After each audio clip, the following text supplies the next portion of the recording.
Operation തുഫാന്റെ ഭാഗമായി Pallivasal പൂതമേടിൽ Munnar police നടത്തിയ പരിശോധനയിൽ നിരോധിത പുകയില ഉൽപ്പന്നങ്ങൾ പിടികൂടി. സംഭവത്തിൽ തമിഴ്നാട് സ്വദേശിനിയായ 72-കാരി ലക്ഷ്മിയെ പോലീസ് അറസ്റ്റ് ചെയ്തു.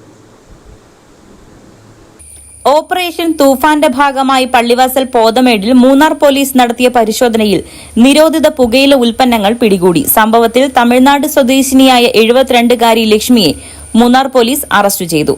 മൂന്നാർ പോലീസിന് ലഭിച്ച രഹസ്യ വിവരത്തെ തുടർന്ന് മൂന്നാർ പോതമേട് പ്രദേശത്തെ കടയിൽ നടത്തിയ പരിശോധനയിലാണ് 150ഓളം ഹാൻഡ്സ് പാക്കറ്റുകളും മറ്റ് നിരോധിത പുകയില ഉൽപ്പന്നങ്ങളും പോലീസ് കണ്ടെത്തിയത്. പോതമേട്ടിൽ നാളുകളായി വാടകയ്ക്ക് കട നടത്തിവരികയായിരുന്നു തമിഴ്നാട് സ്വദേശിനിയായ ലക്ഷ്മി. മൂന്നാർ SHO വിനോദ് കുമാറിന്റെ നേതൃത്വത്തിൽ SI ബിനു ആൻഡ്രൂസ്, CPOമാരായ അർജുൻ, ബെസ്റ്റിൻ ജോസ്, WCPO ഗീതു എന്നിവരടങ്ങിയ പോലീസ് സംഘമാണ് പരിശോധന നടത്തി പ്രതിയെ പിടികൂടിയത്. പ്രതിക്കെതിരെ നിയമ നടപടികൾ സ്വീകരിച്ചതായി പോലീസ് അറിയിച്ചു. News bureau, Adimali.